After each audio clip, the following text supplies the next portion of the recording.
Hola inversionistas, el día de hoy vamos a hablar acerca de dos temas que son muy importantes en el análisis de acciones, más en específico en el análisis fundamental de acciones. Ya en varias ocasiones he comentado estos temas, al menos aquí en el canal, sin embargo nunca los hayamos abordado de una forma directa. Sí están implícitos tal vez en algunos de los videos de análisis que hago, sin embargo, de forma puntual no los hayamos tocado hasta el día de hoy. Y me refiero ni más ni menos que al análisis cuantitativo y el análisis cualitativo de las empresas. A decir verdad, no es tan complicado determinar a qué se refiere cada una de ellas, porque la raíz de la palabra incluso nos está diciendo a qué hace referencia. Por ejemplo, la parte cuantitativa nos habla acerca de cuantificar, es decir, acerca de cantidades, más en específico acerca de dinero, y la parte cualitativa nos habla acerca de cualidades, es decir, de características que tiene una empresa que emite acciones. Que incluso si lo pensamos detenidamente, no nada más aplica para negocios que estén públicos en la bolsa de valores, sino también para empresas privadas. La parte cuantitativa es la parte que más hemos utilizado en los análisis, al menos hasta el momento.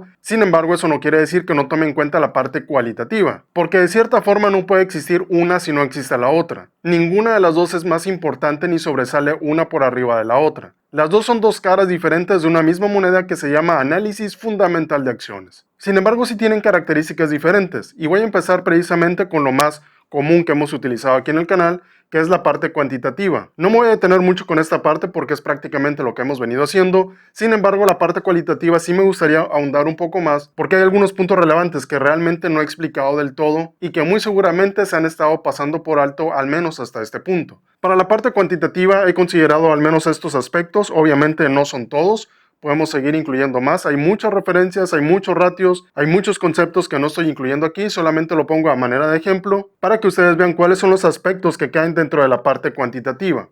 Primero que nada tenemos a la parte de los márgenes, hablemos de margen de utilidad neta, margen de utilidad bruta e incluso margen EBITDA. También tenemos a la parte de las ventas, un tema que por cierto ya tocamos aquí en el canal y que habíamos dicho que pueden ser crecientes, decrecientes, más bien laterales o incluso cíclicas. También tenemos la parte del apalancamiento, es decir, qué tan endeudada está la empresa en un momento determinado. También tenemos la parte de la estructura de capital. ¿El capital que tiene la empresa es propio de los socios accionistas o más bien ha sido financiado por terceras partes? Posteriormente también tenemos otros dos conceptos muy importantes que son la solvencia y la liquidez. La liquidez, recordemos que nos sirve para saber si la empresa cuenta con suficiente dinero para hacerse cargo de sus obligaciones en el corto plazo, mientras la solvencia nos habla acerca del largo plazo. También tenemos otro aspecto muy importante que es el flujo de efectivo. Tanto el flujo de efectivo general como el flujo de efectivo libre. Y esto lo vamos a ver en un estado financiero particular que se llama estado de flujo de efectivo. También tenemos a la parte del equity, es decir, si nosotros enfrentamos a los activos menos los pasivos, ¿qué es lo que realmente posee la empresa y obviamente los accionistas de esta? Y por último, al menos para este listado, también tenemos a las razones de rentabilidad, en este caso tenemos al ROI y al ROE. Tenemos algunas otras que tienen que ver más, por ejemplo, con las acciones, como por ejemplo el EPS o ganancia por acción. Y también tenemos algunas otras que tienen que ver más bien con la cotización. Hablemos, por ejemplo, del PER. Como se darán cuenta, todos estos puntos nos hablan única y exclusivamente de cantidades. En específico, nos hablan de dinero. Sin embargo, por otra parte, también tenemos a la parte cualitativa, es decir, las cualidades o las características que posee la empresa en cuestión. Aquí como primer punto puse algo que se llama FODA. Y yo sé que muchos que están estudiando en este momento me estarán diciendo, oye, estoy saliendo apenas de la escuela y ya me estás hablando de FODA otra vez. Todas aquellas personas que hayan llevado en algún momento en su vida, bien sea en bachillerato o incluso en la universidad, algún tema de emprendimiento, de generación de proyectos y demás, habrán escuchado hablar del FODA, que no es nada más que un tipo de análisis. Si bien esto no forma parte cualitativa de la empresa, sí es una herramienta que nos va a ayudar a comparar mejor y analizar mejor mucha de esta información. No les voy a decir que toda, sin embargo una gran cantidad de cualidades y de características de una empresa pueden ser analizados fácilmente con esta herramienta. No voy a entrar mucho en esto porque esto es un tema en específico del cual estaremos hablando posteriormente. Y también tenemos otra característica de la cual muy seguramente ustedes habrán escuchado hablar más de una vez. Nosotros en este caso lo vamos a llamar el MBOP, que no es nada más que la misión, la visión, los objetivos y los valores de una empresa. Ahora también tenemos a la parte de las noticias, que si bien no es una cualidad como tal, sí es un medio del cual nosotros podemos obtener algunos datos de los que aparecen aquí. Y como se habrán dado cuenta, puse noticias 1 y noticias 2, porque en la parte cualitativa tenemos dos tipos de noticias.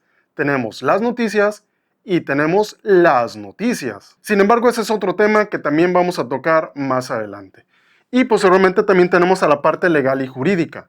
La empresa se encuentra en alguna clase de litigio, ha tenido alguna clase de demanda. La demanda ha representado en algún momento un paro de operaciones, ha sido un tema más bien sindical, ha sido un tema social, ha sido un tema político. Esto le ha afectado a la cotización, ha afectado incluso la bursatilidad de la empresa. Esta parte, si bien es un poco complicada de analizar, es muy importante que la tengamos en cuenta. Posteriormente también tenemos la parte del CEO y el CFO de la empresa. Y ustedes se preguntarán, ¿y eso como para qué rayos me va a servir?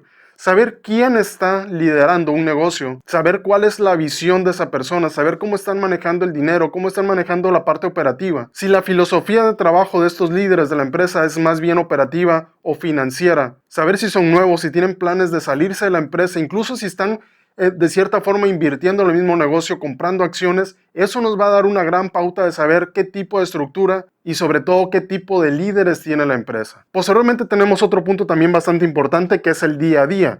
Este junto con algunos otros que tienen asteriscos son cosas o conceptos que de cierta forma apenas estoy ingresando, excepto la parte del FODA, que de hecho ya lo hacía, sin embargo que de una forma bastante diferente. Sin embargo, los que aparecen en esta parte de acá, sociedad, industria y sector, también la esperanza de vida día a día y razón social son factores que estoy apenas intentando de cierta forma implementar también en los análisis que hago. Ahora, ¿a qué me refiero con la parte del día a día? En algún momento se han preguntado si la empresa a la cual van a hacer el súper, si la empresa a la cual van a comprar algunos artículos tal vez para el hogar, si la empresa tal vez en donde ustedes están adquiriendo alimentos de comida rápida, diversión, entretenimiento, está cotizando en la bolsa. ¿Cómo han visto las actividades dentro de la empresa? ¿Cómo tratan los empleados a los clientes? ¿Qué tipo de clientes son? ¿Son empresas que siempre están abarrotadas? ¿Son empresas que van en un declive de los clientes? ¿Son empresas que únicamente por temporadas tienen mucho personal o poco personal o pocos clientes o muchos clientes? El día a día de nosotros también forma parte del análisis cualitativo, porque como bien nos dice Peter Lynch en su libro Un paso por delante de Wall Street,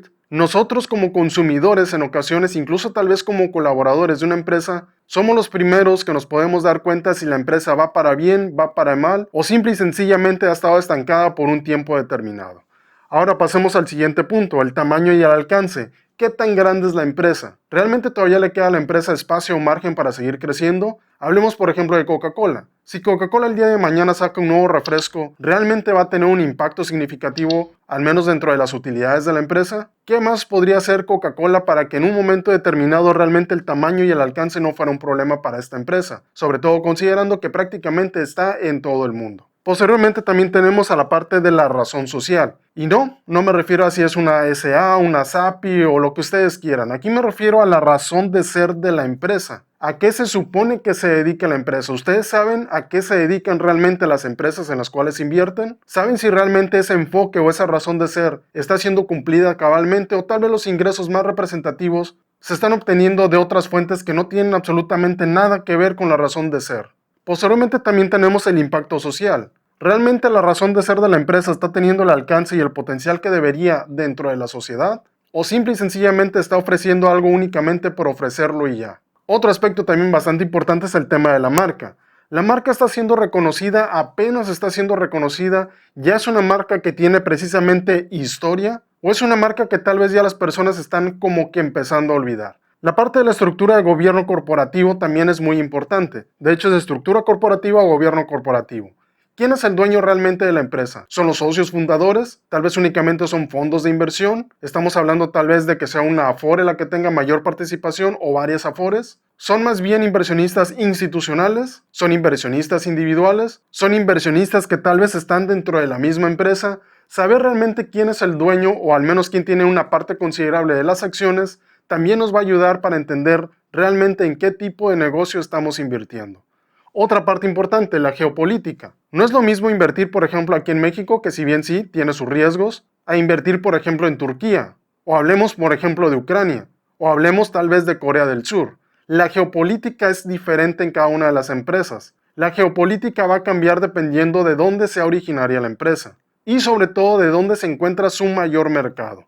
También tenemos la parte de la sociedad, y en la parte de la sociedad, esto lo acabo de colocar, o mejor dicho, lo coloqué y lo estoy considerando apenas, más bien por el tema de la cancelación que está muy de moda. Muchas empresas han intentado ser boicoteadas, hasta cierto punto canceladas, en algunas ocasiones únicamente porque no se tiene la misma perspectiva de la misión, visión y objetivos de la empresa, o en algunos otros casos porque no se entiende la parte económica financiera que está alrededor de todo esto y de todo eso que conforman a la empresa en la cual nosotros estamos invirtiendo y a la cual en algunas ocasiones algunas personas intentan de cierta manera boicotear. Hablemos, por ejemplo, aquí en México del último más sonado, que es, por ejemplo, con Bimbo. Muy seguramente ya no tardarán tampoco con empresas como, por ejemplo, Coca-Cola FEMSA. E incluso hace unos años se hablaba de boicotear, por ejemplo, a Procter & Gamble únicamente por un solo anuncio comercial. Es importante saber qué reacción puede tener en un momento determinado la sociedad con respecto a todo lo que engloba y lo que genera la empresa. Posteriormente también tenemos a la industria y el sector. Si bien estos son aspectos que yo había considerado, hace poco estaba releyendo el libro de Peter Lynch, nuevamente les comento de él, y en él habla acerca de algunas características que, si bien no están directamente relacionadas, sí tienen algunas atribuciones que le podemos dar a la industria y al sector en el cual se encuentra una empresa. Es decir, si son empresas más bien perezosas, si son empresas maduras, si son empresas de crecimiento, si son empresas que están en un declive, si son empresas que están en un proceso de recuperación o si simple y sencillamente son empresas cíclicas. E incluso también nos habla de saber identificar cuándo se está traslapando, cuándo se está convirtiendo de una, digámoslo así, tipo de empresa al otro. Posteriormente también tenemos el tema de la historia. ¿Desde dónde viene la empresa? ¿A qué se dedicaba en un inicio? ¿Es a lo que se sigue dedicando actualmente? ¿Qué tanto tiempo lleva en el mercado? ¿Cuántas veces ha cambiado tal vez no el nombre de la empresa, pero sí la esencia de esta? Saber este tipo de consideraciones también nos va a ayudar a tomar una mejor decisión al saber qué tan estable ha sido el negocio a través de los años. Incluso tal vez nos deje entrever si ha pasado por alguna situación de conflictos a nivel mundial, por ejemplo, si ha sobrevivido a algunas recesiones, qué tan bien librada salió anteriormente, y eso nos dará una pauta de saber qué tan resiliente es en términos generales. También tenemos, por ejemplo, el tema del impacto ambiental, que es algo que también vamos a tocar aquí en el canal. Sin embargo, últimamente, y de hecho, muy seguramente en el futuro, este factor estará cobrando vital relevancia.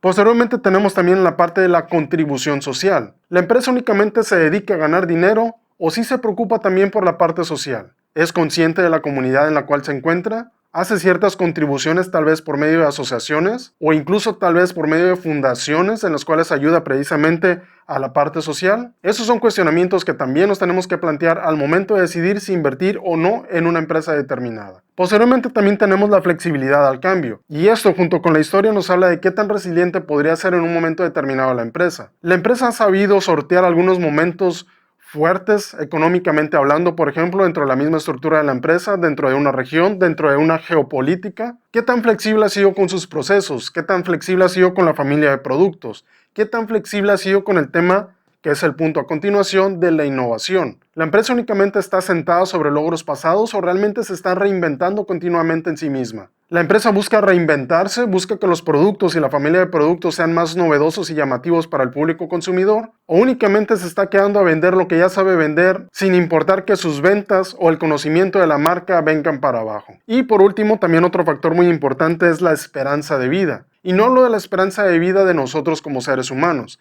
sino más bien en la esperanza de vida de la empresa como tal. Porque como bien decía Jeff del mismo Amazon que él fundó, en algún momento Amazon simple y sencillamente ya no va a estar. En algún momento determinado empresas grandes como por ejemplo Microsoft, como por ejemplo Apple, se podrían ver rebasadas por otras más novedosas o más actualizadas. Empresas que tal vez hayan usado la innovación como eje crucial para rebasar a estas, o tal vez que hayan tenido un mayor impacto social, o que tal vez hayan sido más conscientes del impacto ambiental que estaban generando, y simple y sencillamente irán quitando del trono a las ya viejas conocidas. Es decir, los negocios tienen también una fecha de expiración. Si no me creen, por ejemplo, veamos a Xerox, a Kodak, a Blockbuster, en un momento determinado la misma Berkshire Hathaway. Veamos por ejemplo a la empresa Mares del Sur y un sinfín de empresas que a lo largo de la historia han ido desapareciendo porque precisamente tienen una esperanza de vida, que si bien pueden desaparecer muy jóvenes, también pueden ser empresas muy longevas, que en algún momento determinado también indudable e invariablemente terminarán desapareciendo. El punto de este video es únicamente explicarles que ustedes conozcan las características de ambas partes,